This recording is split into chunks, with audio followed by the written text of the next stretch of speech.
Par la grâce de Dieu, nous vivons aujourd'hui pour la 9e année consécutive ce que nous appelons le sabbat de l'Union, un culte spécialement préparé pour vous grâce aux moyens de communication modernes. Influenceurs pour Christ.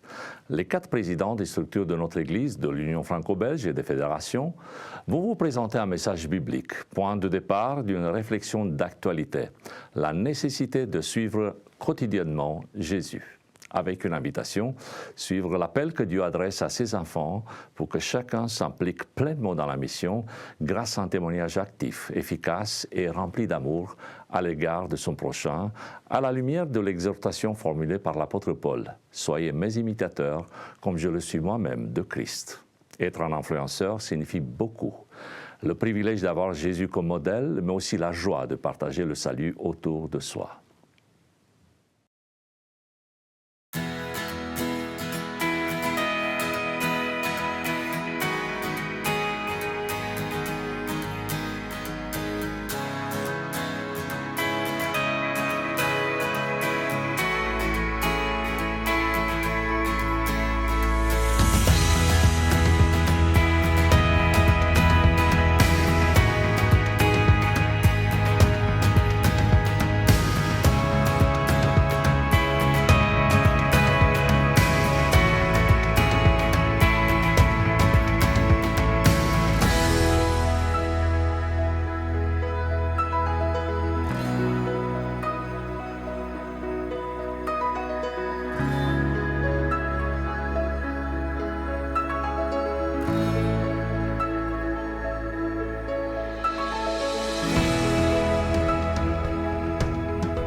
Tenemos tales promesas, limpiémonos de toda inmundicia de carne y de espíritu, perfeccionando la santificación en temor de Dios. Luister alsjeblieft met een open hart naar mij, want ik heb niemand van jullie kwaad gedaan, ik heb niemand slecht behandeld, ik heb niemand bedrogen. Ce n'est pas pour vous condamner que je parle ainsi. Car j'ai déjà dit que vous êtes dans notre cœur à la vie et à la mort. Am o mare încredere în voi. Am tot dreptul să mă laud cu voi. Sunt plin de mângâiere, îmi se inima de bucurie în toate necazurile noastre.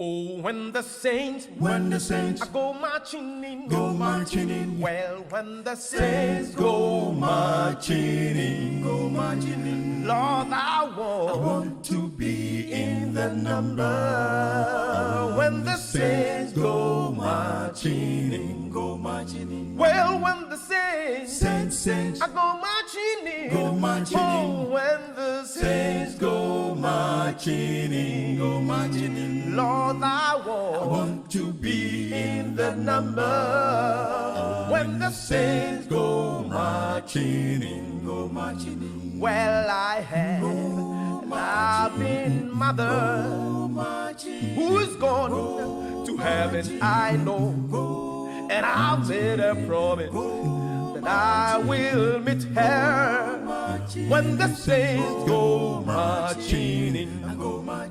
Oh, when the saints go marching in, I go marching in. well, when the saints go marching in, Lord, I want to be in the number. Oh, when the saints go marching in, Well, I have a loving Father who is gone to heaven, I know, and I made a promise that I'm gonna meet him right there when the saints go marching in.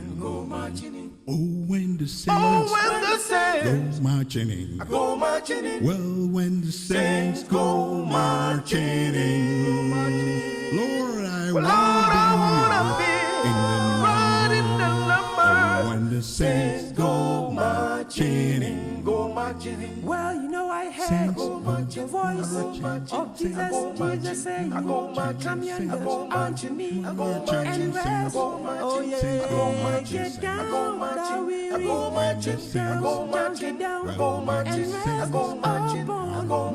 rest upon my breast. Well, you know I heard the voice of Jesus say, "Come unto me and rest."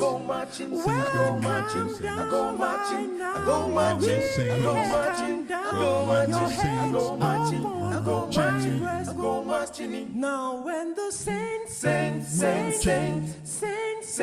where my good Lord, when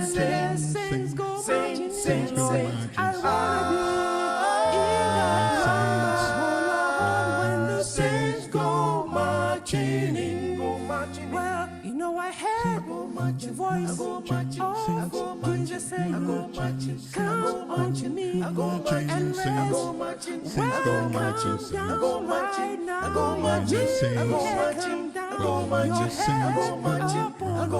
head upon my breast. Now when the saints,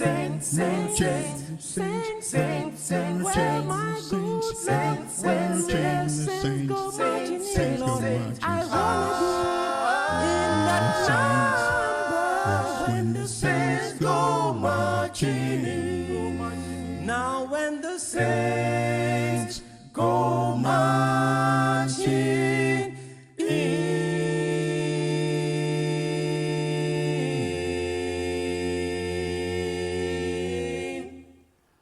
En 1993, l'acteur américain Michael Douglas incarne un citoyen qui rien de particulier ne distingue, mais qui vit une très très mauvaise journée. Le film s'intitule Falling Down, chute libre en français. La scène qui a retenu mon attention se passe dans un fast-food typique américain. Il rentre, attend son tour et commande un petit déjeuner. Mais il ne sert plus le petit déjeuner car l'heure de le servir est dépassée de 3 minutes. La tension monte. Finalement, le personnage regarde les affiches de publicité des différents menus et commande un. Au moment où il reçoit son sandwich, il le brandit bien haut et crie afin que tout le monde puisse l'entendre. « Est-ce que vous voyez bien où se trouve l'arnaque ?» En effet, la publicité affichait des mets appétissants, bien garnis et brillants. Ce qui lui avait été donné et ce qu'il avait entre les doigts, c'est 2 misérables tranches de pain et quelques trucs dedans impossibles d'identifier. Beaucoup d'entre nous, probablement la grande majorité, n'a même pas entendu parler de ce film. Mais la satire sociale qu'il expose reste d'actualité. Une société qui nous vend la belle vie, face à une réalité qui ne l'est pas tant que ça. C'est la société des influenceurs et influenceuses, des réseaux sociaux, des faiseurs d'opinion, d'images, de tendances. Une étude privée interne à Meta est arrivée au Congrès des États-Unis et révèle que 32% des filles adolescentes se sentent mal dans leur corps, tout simplement parce qu'elles sont présentes sur Instagram. Alors, pourquoi ne finit-on pas avec tout ça? C'est évident parce que cela génère énormément d'argent. Il y a quelque temps, New York Times a fait paraître un article de Leigh Stein, autrice d'un roman satirique sur la culture des influenceurs et du bien-être. Le titre de son article, « Les religions vides d'Instagram ». Comment les influenceurs sont-ils devenus nos autorités morales? Stein montre que les télévangélistes se sont transformés en Insta-évangélistes. Les différences entre le spectacle d'amusement et les contenus spirituels sont presque inexistants.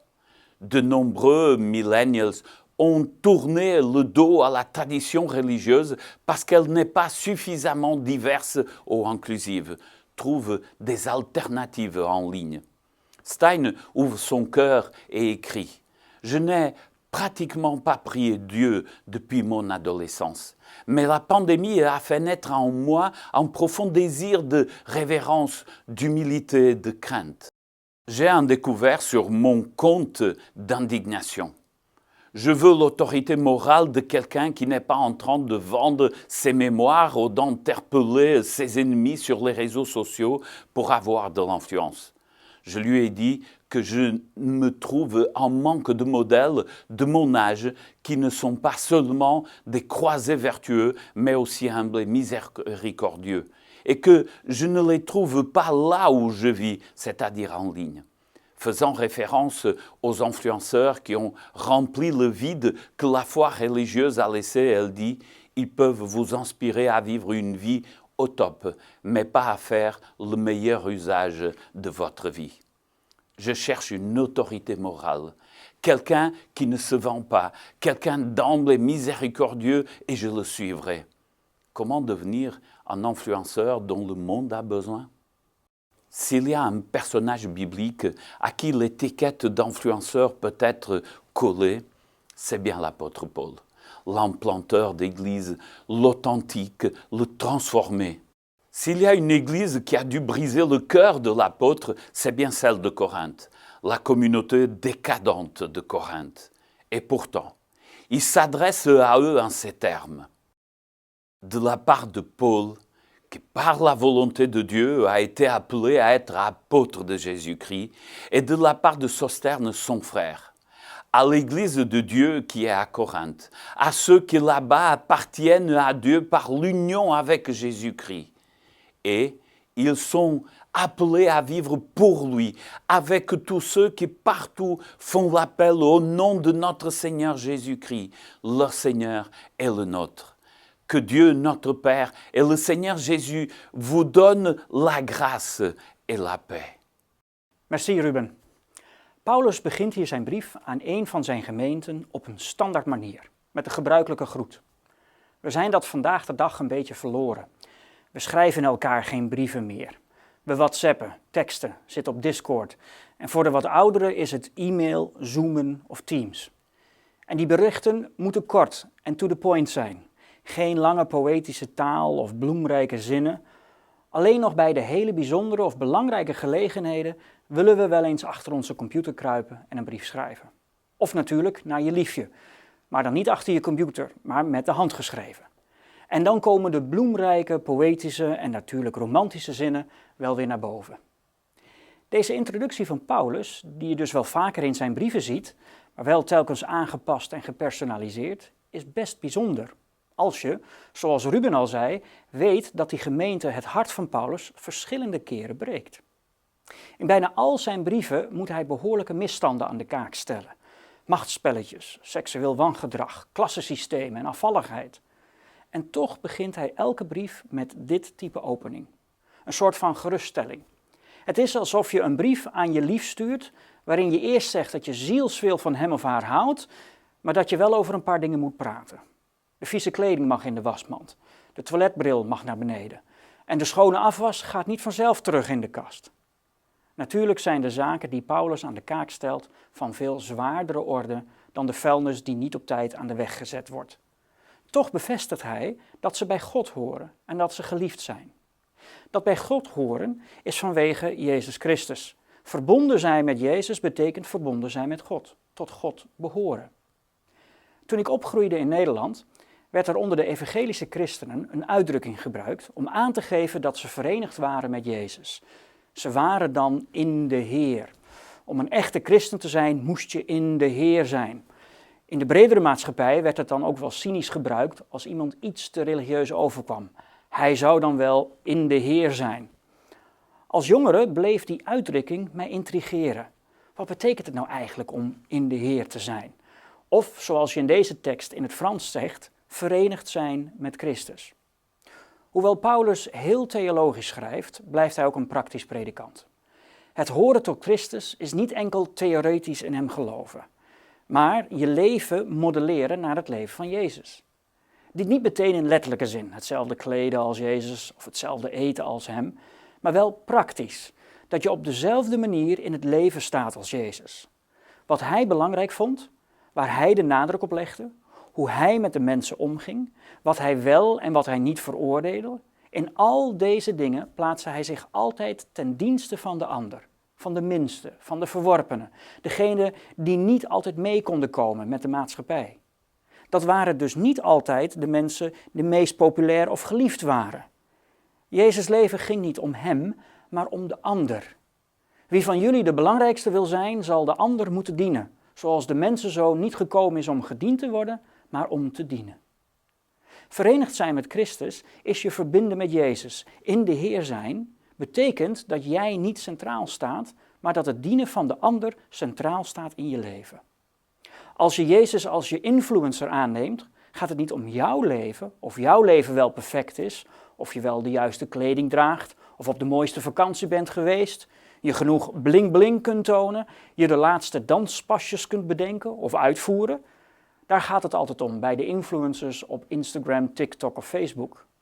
Jezus' houding in het leven was juist om de andere mens beter te maken.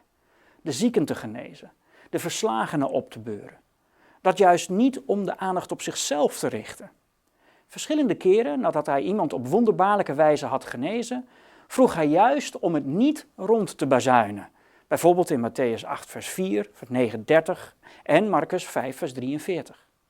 Waar wij meteen ons mobieltje tevoorschijn halen om het te delen met iedereen, gaf Jezus juist aan dat het niet om zichzelf ging, maar om die ander. Paulus heeft heel wat brieven geschreven en er zijn honderden boeken over hem geschreven. Hij is de bekendste theoloog van de christelijke wereld. Met recht mag je hem een influencer noemen. Maar net zoals zijn grote voorbeeld, Jezus Christus, ging het niet om hem, maar om de ander. De naaste, de verworpen, degene die niet mee kon komen in de maatschappij, de armen, de zwakken. Onze waarde bij God is in verbondenheid met Jezus. En die verbondenheid laten we zien in hoe we omgaan met elkaar en de ander. Niet meteen in de schijnwerpers of Instagram, TikTok of Facebook, maar gewoon in ons dagelijks leven.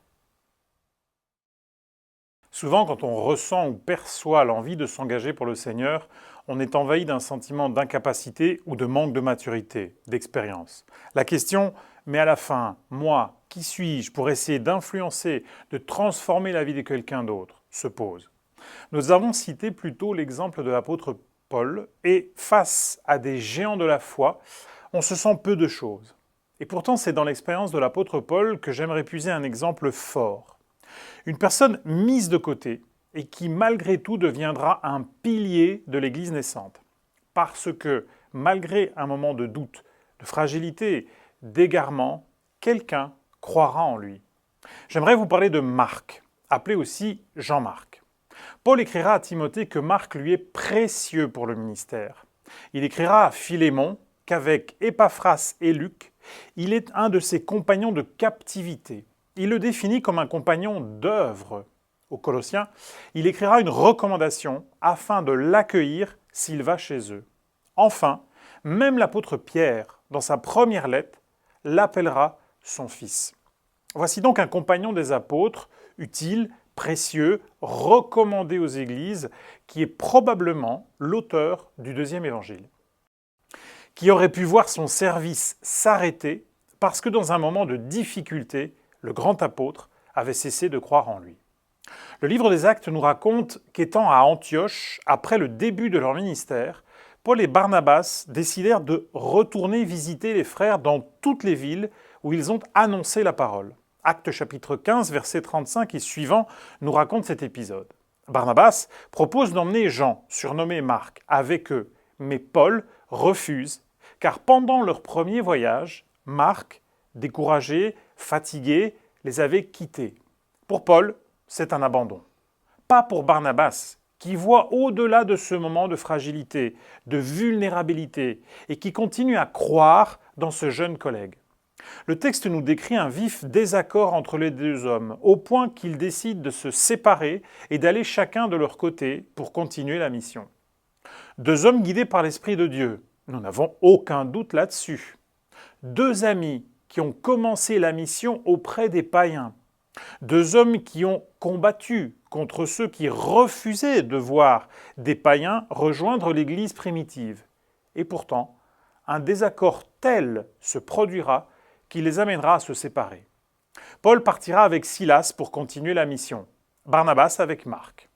Heureux choix donc de Barnabas, il décèle le besoin de soutien, d'encouragement, d'une seconde opportunité pour Marc. Reconnaissons-le, nous avons tous besoin de soutien, d'encouragement, de nous nourrir de ces magnifiques expériences bibliques pour savoir que Dieu veut collaborer avec nous, qui que nous soyons, quelle que soit notre expérience, car nous sommes utiles au Seigneur. Paul, dans ses lettres à Timothée, ce sont ses derniers écrits, apprendra certainement de ses erreurs avec Marc et encouragera Timothée à ranimer et à ne pas négliger le don qui est en lui. 1 Timothée 4, 11 et 2 Timothée 1, 6. Deux très belles expressions. Un don peut parfois être négligé ou parfois il doit être ranimé. Cela veut dire que tout n'est pas simple dans la volonté de servir le Seigneur et notre prochain. On peut connaître le doute, le découragement, la perplexité, le questionnement. Pensez-vous que Daniel n'a pas douté lors du long voyage en tant que déporté vers Babylone avant de servir son Dieu en pays idolâtre? Pensez-vous que Joseph, depuis sa prison d'Égypte et après la trahison de ses frères et de son patron Potiphar, n'a pas connu des périodes de questionnement ou de doute? Moïse, jeune prince, après l'échec de début de libération de son peuple, le meurtre d'un garde égyptien et la fuite au désert, pensait-il, lui, le berger solitaire, être à nouveau utile au Seigneur? Pensiez-vous retrouver Marie-Madeleine, l'ancienne possédée, la démoniaque, comme premier témoin de la résurrection du Christ? La vie du croyant, du disciple engagé, lui réserve bien des surprises, mais aussi des victoires et de belles réussites, avec et pour le Seigneur. Alors, quel que soit ton âge, ton genre, ton histoire, n'attends plus et réponds à l'appel du Seigneur. Ce matin, ici devant vous, nous sommes tous les quatre, involontairement, le témoignage de cette originalité de notre Dieu. Ruben, Yeroun, Jean-Jacques et moi-même, nous ne sommes pas nés dans le même pays et nous n'avons même pas été élevés dans la même langue ou dans les mêmes traditions. Pourtant, le Seigneur nous a appelés et formés pour le service. Nous nous retrouvons ici ce sabbat, unis par la mission et notre objectif commun de servir notre Dieu dans cette union. Alors, n'hésite plus, réponds à son appel et accepte une vie de service, d'engagement, animée par une vocation forte, profonde et porteuse de sens. Êtes-vous un influenceur? Je vous invite à regarder la séquence suivante trouvée sur Internet. Waza! Waza!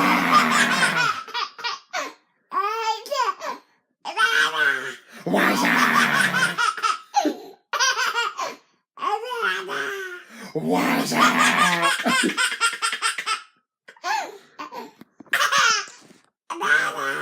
Waza!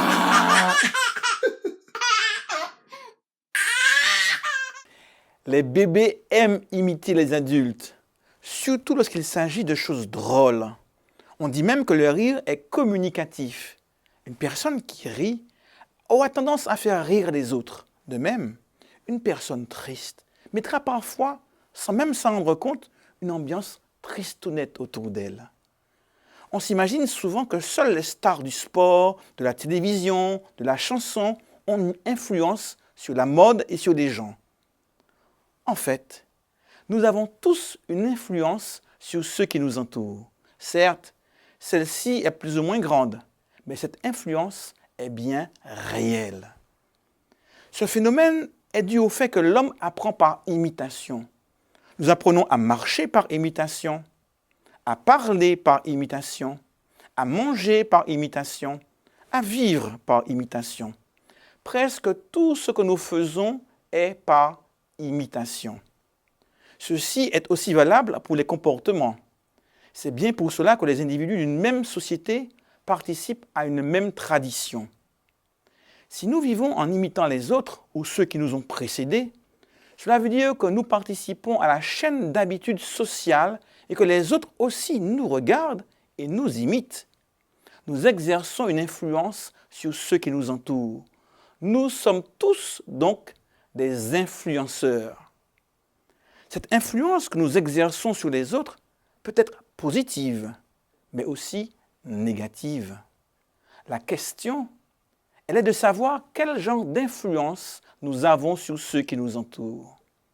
Ruben, Jeroen et Daniel ont parlé de Paul comme étant un influenceur. Celui-ci a dit à plusieurs reprises dans ses épîtres aux Corinthiens, aux Philippiens et aux Thessaloniciens « Soyez mes imitateurs ». Il était conscient de l'influence qu'il exerçait sur les autres.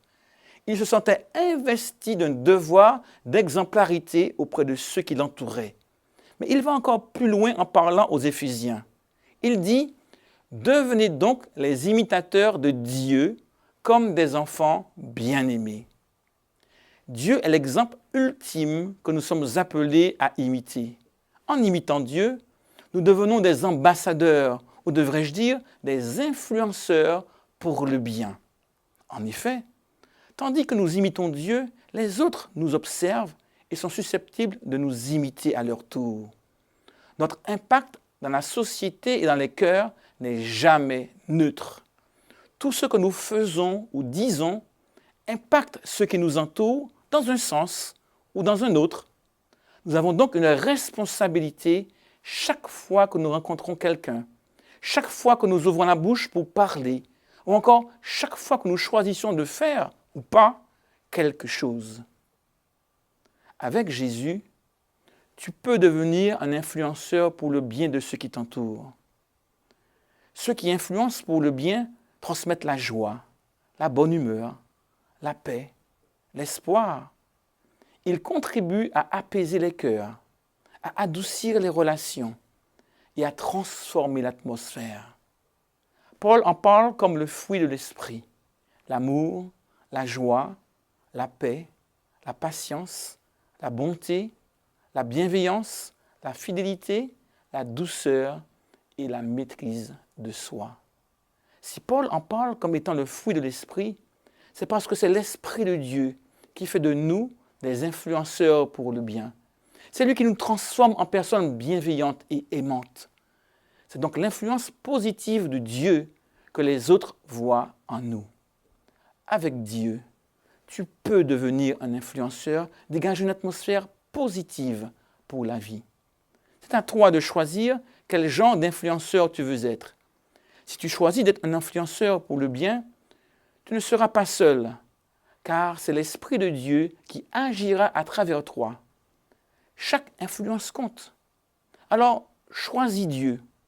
Choisis d'être un influenceur pour le bien. You know that I'm gonna view the holy city. Oh, I'm gonna view the holy city one of these days. Hallelujah. I'm gonna view the holy city. I'm gonna view the holy city one of these days. One of these days, you know that I'm gonna meet my love in Jesus. Oh, I'm gonna meet my love in Jesus one of these days. Hallelujah. I'm gonna meet my love in Jesus. I'm gonna view the holy city. Meet my love in Jesus one of these days. One of these days, yes, and I'm gonna sit down the welcome table. Oh, I'm gonna sit down the welcome table one of these days. Hallelujah. I'm gonna sit down the welcome table. I'm gonna view the holy city. Meet my love in Jesus. Sit down and welcome table one of these days. One of these days, you know that I'm gonna feast on milk and honey. Oh, I'm gonna feast on milk and honey one of these days. Hallelujah. I'm gonna feast on milk and honey. I'm gonna view the holy city. Meet my love in Jesus. Sit down and welcome table. Feast on milk and honey one of these days. One of these days, you know that one of these days I will all there with my Lord. Hey, I will be tired no more. You know that I'm gonna sing and never get tired. Oh, I'm gonna sing and never get tired one of these days. Hallelujah. I'm gonna sing and never get tired. I'm gonna view the holy city. meet my loving Jesus. Sit down and welcome table. Feast of me, oh, we gonna sing and never get tired. One of these days, you know that I'm gonna view the holy city. I'm gonna view the holy city. One of these days, I'm gonna view the holy city. I'm gonna view the holy city. Sing and never get tired. Sing and never get tired. Sing and never get tired. We gonna sing and never get tired. One of these days. One of these days.